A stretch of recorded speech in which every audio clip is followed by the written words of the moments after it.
मनोहर अपने माता पिता के साथ एक छोटे से शहर में रहता था। वह एक कंपनी में कार्य करता था, जिसके पैसे से वह अपना घर चलाता था और अपने परिवार का खर्चा उठाता था। कुछ वर्ष बाद मनोहर की शादी हो जाती है। उसकी पत्नी का नाम था रिया।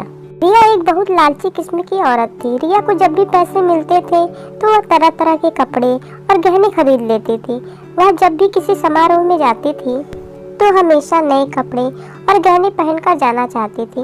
जब उसके पास नए कपड़े और गहने नहीं रहते थे तब वो अपने पति मनोहर से जिद करके खरीदवा लेती थी। उसकी लालच से उसका पति भी तंग आ गया था।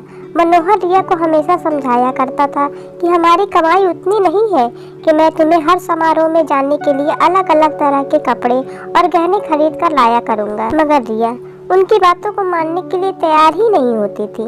एक दिन जब रिया किसी समारोह में गई थी तब उसकी एक सहेली मनीषा उसके घर पर आई। मनीषा ने रिया की सास से उसके बारे में पूछा। रिया की सास ने मनीषा को सारी कहानी बताई। मनीषा ने अब रिया को सबक सिखाने के लिए एक योजना बनाई। वह रिया के घर के सारा राशन लेकर चली गई और राशन के डिब्बे में गहने और कपड़े लाकर भर दिए। जब रिया समारोह से वापस आई तब वह किचन के डिब्बों में गहने देखकर बहुत खुश हुई। शाम हुआ, जब रिया खाना बनाने गई तब उसे राशन नहीं मिला। तब वो अपनी सास से पूछा, सारा राशन कहाँ गया? उसकी सास ने जवाब दिया, मैंने सारा राशन और घर का सारा सामान बेचकर तुम्हारे लिए गहने कपड़े खरीद लिए। तुम बदल बदल कर हर दिन नया पहनो।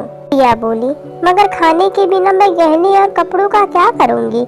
तभी उसकी सहेली मनीषा आई और उसने रिया को सब कुछ बताया कि यह सब तुमको सबक सिखाने के लिए किया गया था। अब रिया को समझ में आ गया, जीवन जीने के लिए सबसे ज्यादा जरूरी भोजन होता है, न कि बदल बदल के गहने और कपड़े पहनना।